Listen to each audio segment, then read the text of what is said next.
But it's not only universities who are doing groundbreaking research in this field. We now show you how Changeworks and Lister Housing have worked together over several years to make a life-changing difference to the quality of life for their tenants in the traditional tenements of Edinburgh. Changeworks is an Edinburgh-based sustainable development organisation, and we do a lot of work with domestic buildings and energy efficiency and renewable energy, looking to reduce emissions and reduce fuel poverty, alleviate fuel poverty. The projects we've been doing in the past have focused very much on hard-to-treat housing, and in Edinburgh one of the predominant forms of housing is tenements, and that's the same across Scotland. Nearly half the stock in Edinburgh is tenemental, and half of that is pre-1919, so it's solid stone built. And this is the centre of Edinburgh, the old town, which lies in a UNESCO World Heritage Site, where about 75% of the buildings are listed. So as well as the fact they're solid stone, they're hard to treat physically, the planning restrictions placed on them by being listed makes them even more difficult. And previous projects we've been involved in, we've had a great deal of feedback from householders who are ending up with a negative perception of old buildings and listed buildings because they see them as being cold, difficult to improve, expensive to live in.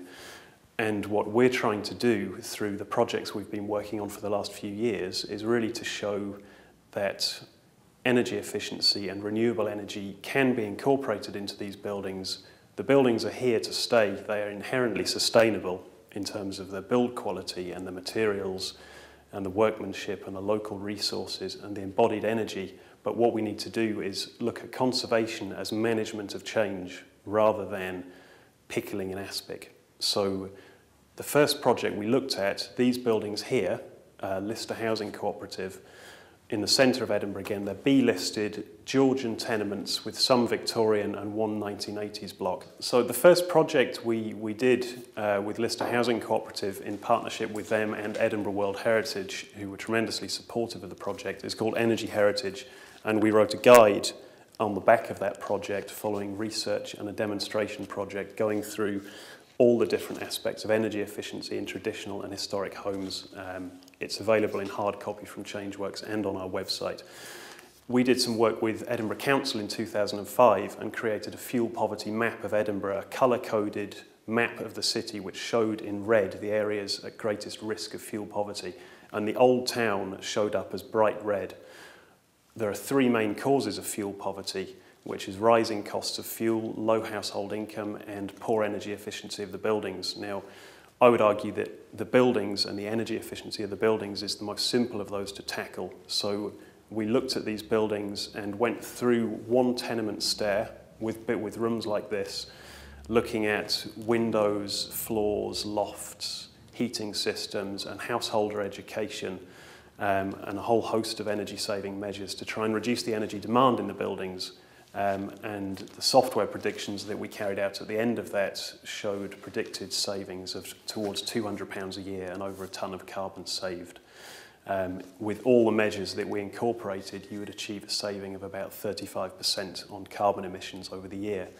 Having looked at reducing the energy demand, we then wanted to look at the source of the energy. So the logical next step in terms of best practice for creating sustainable energy in housing is to look at microgeneration and renewable energy, clean energy.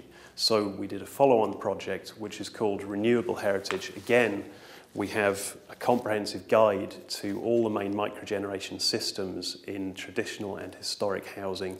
It takes you through the different systems, everything you need to consider in terms of the building, the occupants, the technologies, and how to combine them all and work with the planning system to make sure you can adapt these buildings sensitively and make them inherently more sustainable. Hello, I'm Alistair Cant, the Director of the Lister Housing Cooperative based in central Edinburgh. We are what's known as a registered social landlord, like a housing association. The main difference for us is that the people controlling our cooperative are tenants who live here. So there's a strong tenant involvement both at the committee level and with individual tenants. We wish to look at things to help our tenants who are they're in listed buildings in the centre of Edinburgh, but they're basically on low incomes with housing and medical need, quite often facing fuel poverty.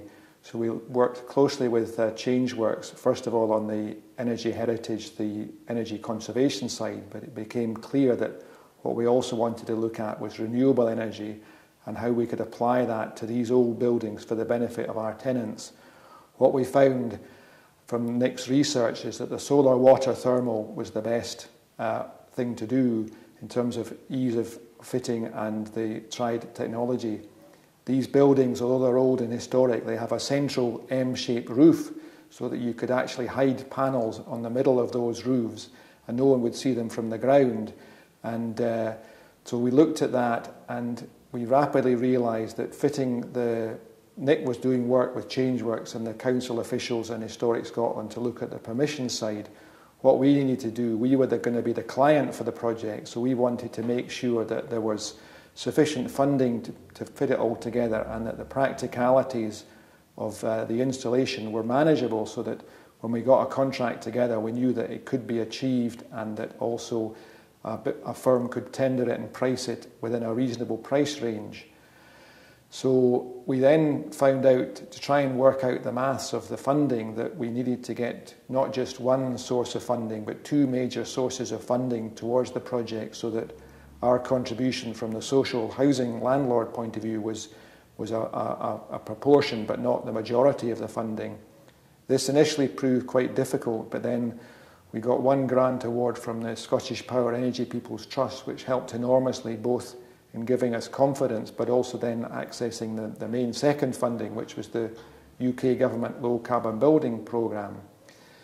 What we then were able to do was that the other aspect of our involvement as a social landlord is that we were spending all the money on the capital works. The benefits were solely for the tenants, which we were fine about, but it meant when you're looking at things like payback periods, investment, etc., we were actually making all the investment and the payback was for our tenants. So I think it's important to stress that in terms of the planning required for the project, there's a tremendous amount of time involved.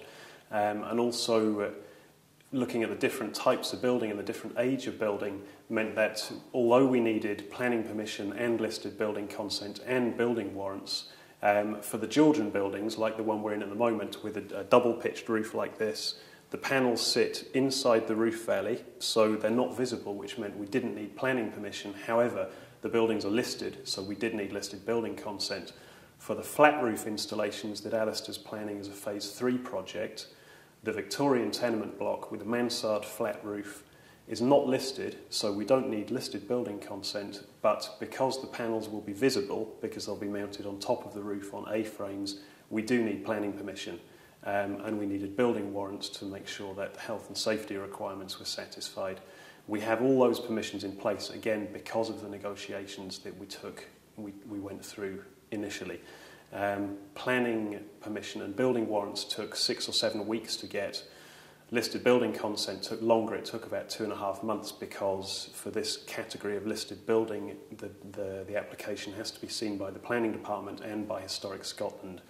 But in terms of planning more holistically, the project as a whole took well over a year to plan and then another 5-6 months to deliver just this phase of the project. So with all that hard work and the groundwork already developed for installing solar systems on some of the hardest to treat housing in Scotland, not just in Edinburgh, tenements are a very, very common building form.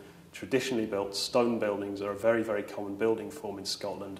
And if we can do it here in a B-listed building, in a conservation grade area, in a World Heritage Site recognised by UNESCO, then it's surely possible to replicate it elsewhere in Scotland and use the lessons from this project and subsequent phases to inform future projects and make them easier.